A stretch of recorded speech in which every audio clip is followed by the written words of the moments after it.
A couple of weeks ago, we finished up the series of lessons that I entitled Zionism, and we have reverted back to the series that I interrupted several months ago, actually, called Old Testament Profiles in Faith and Courage.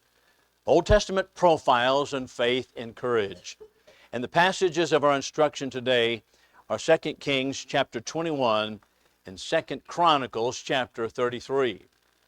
The righteous are as bold as a lion. That's the statement that is made in Proverbs chapter 28 and verse 1. And we're going to highlight one of those great prophets, the great preachers of the Old Testament that really fits that mold. And that is, the righteous are as bold as a lion. But first we begin with the counter-reformation of Manasseh. The counter-reformation of Manasseh. Manasseh came to the throne of Judah in 686 BC. You recognize that is 100 years prior to the final and ultimate collapse of the kingdom of Judah. Manasseh was the 14th king in line from the time of Rehoboam to his own time. The 14th, and he was the son of Hezekiah. Hezekiah was one of the great and godly kings of the Old Testament. That was his father. Hezekiah inaugurated a great reformation in Judah because, of course, the northern kingdom of Israel had just recently collapsed. It had gone into captivity, never to be seen again. Assyrian captivities, that was 722. And Hezekiah therefore inaugurated a great reformatory movement, a reformation, going back to the law. But his son Manasseh reversed the policies and inaugurated what we might call, and is called sometimes, a counter-reformation. It's almost as if he scoured the pages of the Old Testament in order to discover what grievous and egregious sins he might be able to incorporate into his administration. And that's exactly what he did. The account in 2 Chronicles chapter 33, however, show us an interesting epilogue to the entire story of Manasseh, and that was that he was carried by the kings of Assyria to Babylon, and there he was in chains in prison, but he repented, and therefore God enabled him to come back. And when he came back, he once again tried to reestablish what his father Hezekiah had already begun, and that was a reformatory movement. But as we will see, it was really too late. There are two outstanding lessons that we need to learn from the person of Manasseh and his kingship. Number one, the people of Israel, the people of Judah specifically, had practiced too much tolerance. Too tolerant of sin. They were simply too tolerant. Now the word tolerance in the New Testament comes from a Greek word called aneko, which is eneko. And it is used sometimes in a positive passage, in a positive statement, or a positive coloring, but most of the time it is used in a negative one. So let's talk about the positive one for just a moment. Sometimes it is translated as simply patience or forbearance, aneko. For example, in Ephesians chapter 4 and verse 2, we are commanded that if we are to walk worthily of the Lord, we are to be patient and forbearing of one another. Forbear one another. That is, as people struggle in sin, and as people struggle in order to come out of the depths of sin, we need to be patient and enduring and forbearing with those individuals. However, the word forbearance is not usually the word that is translated from aneko. Frequently it is translated as tolerance, and the idea of tolerance is a negative one. There is too much tolerance. And that's exactly what we find in the time of Manasseh. So let me give you an illustration regarding America, for example, right now. There is the philosophy that is taught at university and college, collegiate level, and that philosophy is multiculturalism. Well, what is multiculturalism? Well, if you look it up, the AI will give you the multicultural definition. That is, we're to be honoring people and their different cultures and the different concepts and the different belief systems that they have, and we're to be honoring of those and patient and enduring. But really what lies at the bottom of it is something far more sinister. And it is this, that there is not one worldview that is better or superior than another. For example, our country was founded upon rights that were given by God. The Declaration of Independence, our Charter of Liberty, stated very plainly and boldly that our rights are given to us by God. Life, liberty, and property, as it is put in the Constitution 2 times. Life, liberty, and property, they come from God. And the role of government is to protect those rights. Now that is how our culture has flowed out of those presuppositions. But let's just take as an illustration the ancient Mayan culture. And the ancient Mayan culture from ancient Mexico was human sacrifice, bloodletting. They didn't have the concept of human rights such as life, liberty, and property at all, because it was a completely pagan culture. And many people don't recognize this politically incorrect idea also, and that is that even the American Indians, such as the Comanches, practiced human sacrifice. We had bloodletting right here in Texas. That's what was going on. But multiculturalism tells us you cannot say that one worldview, one basic concept is not, you can't say that it's superior than another worldview. That is absolutely destructive of anything, and that is exactly what was going on in the times of Manasseh. And that is, Manasseh was able to bring in different cultural ideas and revamp the country of Judah entirely, as had already been going on. But now he put it on steroids. So that's number one. There's too much tolerance, and the people in the county, the people in the country, the people in the cities, in the small townships, they were too tolerant of what was going on in the palace. That's number one. Number two, too little, too late. Manasseh did repent while he was in Babylonian captivity. It was actually Assyria took him to Babylon, and he was in Assyrian captivity in Babylon. That's confusing, but that's where he was, and he repented, and he was brought back by the providence of God. He tried to reverse all of the policies that he had, but it was too late. The sin was so deeply inset into the hearts of the people, as Jeremiah would say later. Jeremiah will tell us, he said, the sin is written with a pen of iron and a point of a diamond engraved in their hearts. He could not erase the effects of all of these things. Now, in all of these things, during the wickedness that he incorporated into Israel, God sent a number of prophets to Manasseh, or to the country of Judah. And we are told simply that they are prophets. That is, my servants, the prophets. This is 2 Kings chapter 21.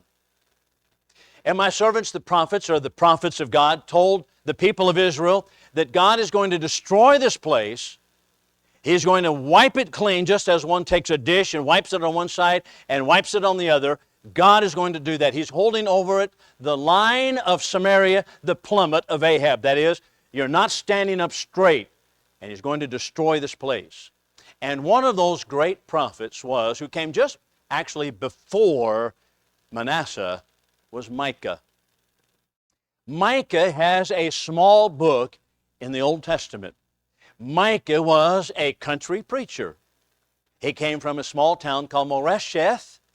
Sometimes it is called Moresheth Gath, because it was located in the Judean hills to the south, near the border of Philistia, the town of Gath. And he was a country preacher, and he had plenty to say about what was going on, as all of the prophets did, as we will see. So let's track along for just a few moments regarding the apostasy that we have in the reign of Manasseh. And I first of all want us to think about the concepts upon which the apostasy is founded. Basic concepts, basic ideas, worldviews. Number one is syncretism. What is syncretism? Syncretism is simply to mix the different religious practices and put them all together in order to come out with what you want. That is a picking and choosing situation. And it is based upon the concepts of multiculturalism. Once you have accepted The idea that not one cultural idea, by the way, culture is all founded upon religious presuppositions. The word culture comes from the word cult, which traditionally, classically refers to a religious concept. What is the culture of America? It was founded upon Christian principles and ideals. I know that many people today say, well, we had slavery, we had this. It still had Christian concepts. That's the reason we got rid of slavery. That's the reason we have reversed policies on what the world had practiced because of Christian presuppositions. But syncretism is the idea of bringing all these mixtures in, all of these different religious concepts, and bringing them all together and making one. And that's what was done regarding Manasseh. Let's just think about what Joshua had to say for a moment. Joshua, in his farewell address, Joshua chapter 24, stood before the people after having led them so many years and established the nation of Israel, got rid of all of the enemies, they had expelled them from the country, but in his final address, he said, you choose this day whom you're going to serve. Whether the gods whom your fathers served, he's speaking about Abraham, Nahor, their father Terah, that were beyond the Euphrates River. You choose the gods whom your fathers served, or the gods of the Amorites in whose land you are now living. But as for me and my house, we will serve the Lord. There is a choice to be made. And it is not pleasing to God to mix and mingle with the religious concepts of the world. That's what syncretism is, and that's exactly what Manasseh practiced. Number two, ritualism. Isn't ritualism very simple to do? That's ritualism. That's go through the certain rituals. If you want to know how the ritualism works, just look at Jeremiah chapter 7. Jeremiah will say this. God told him, go stand in the temple. That is, go stand at the church doors. And when people come in, he said, what do you mean by saying the temple of the Lord, the temple of the Lord, the temple of the Lord? He said, finally, I want you to go to Shiloh, where God had placed his name. And look what happened to that. Shiloh was destroyed.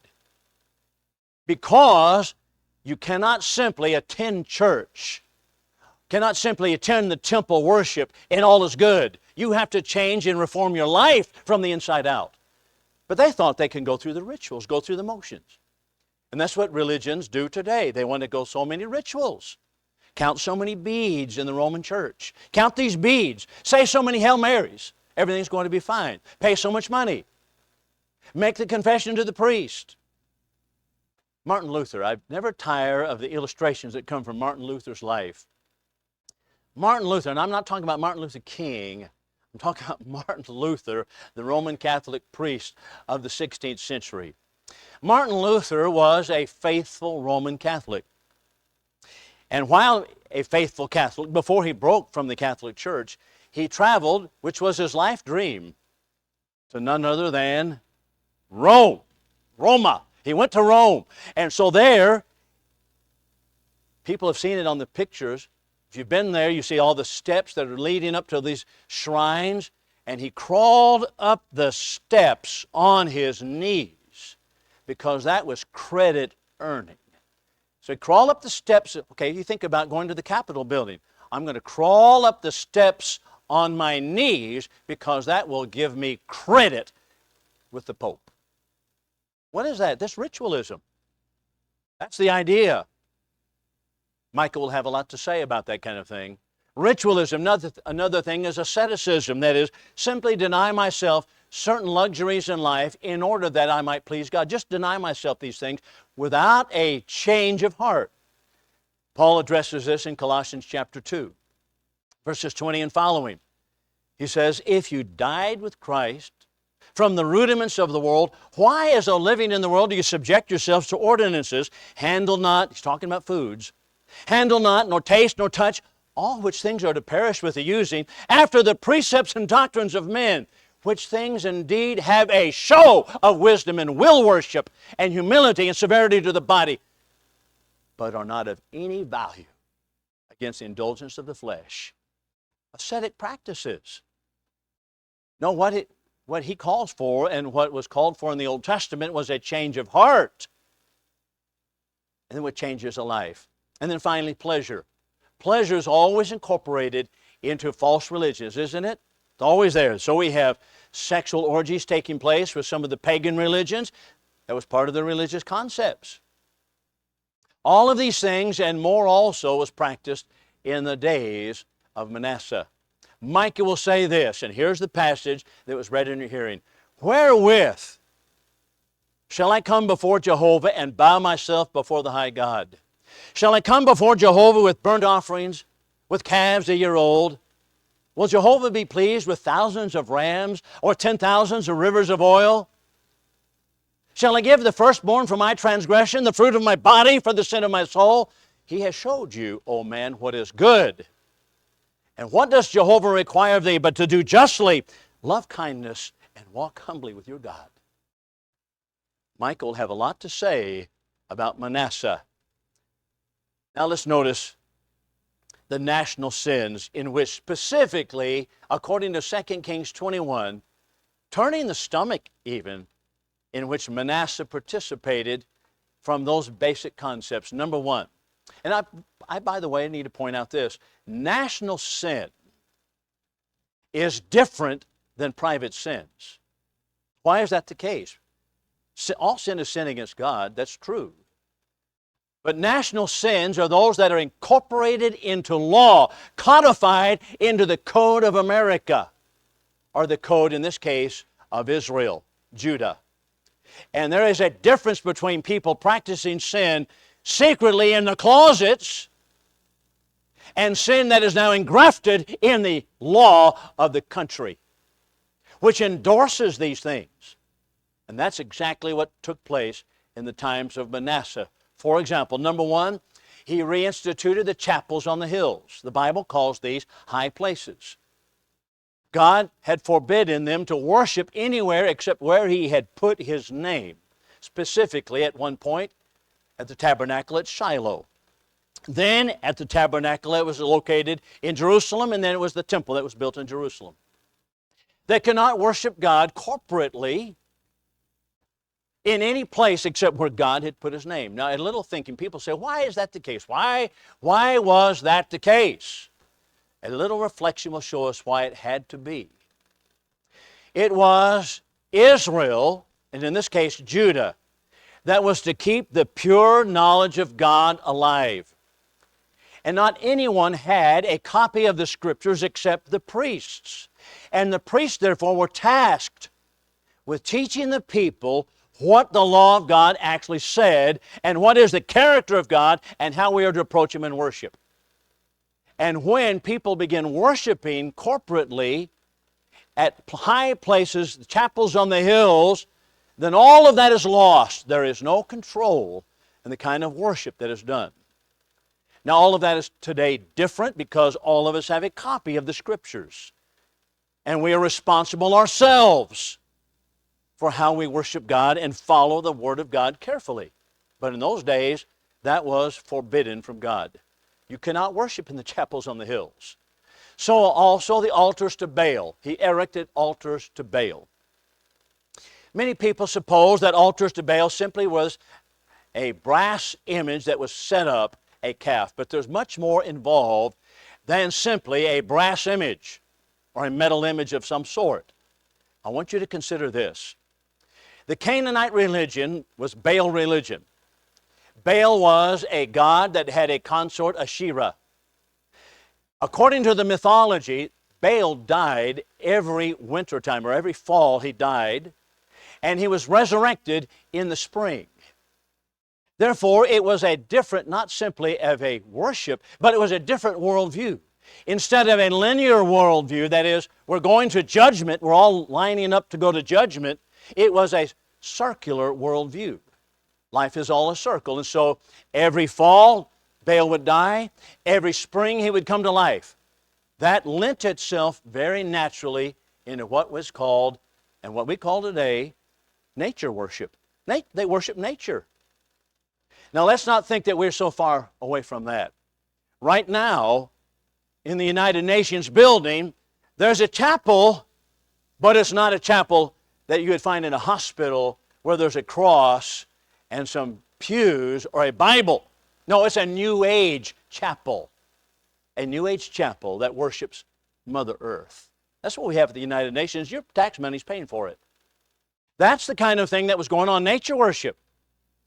But there's something else also that took place regarding Baal worship. Remember the idea regarding pleasure that they inserted into the worship?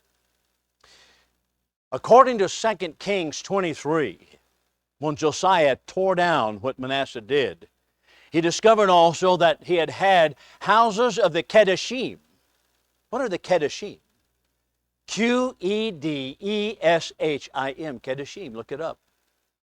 Now today, the scholarship, under pressure from the homosexual community, tells us that the Kedeschim were simply male servants in the temple.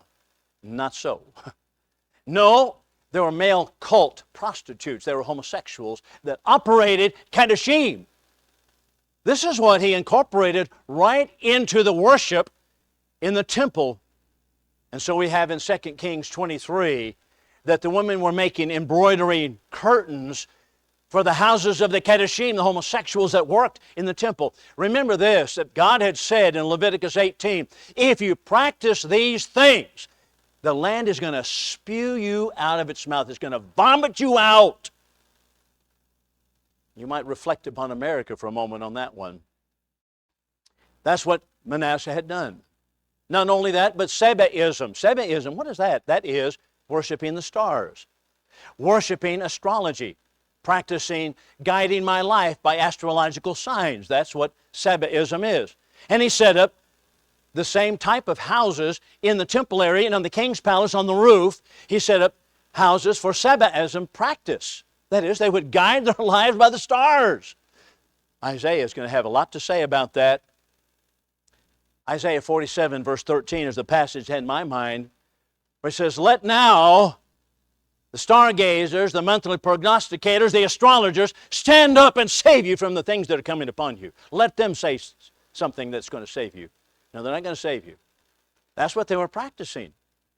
Not only that, but human sacrifice, probably the most degraded practice of all.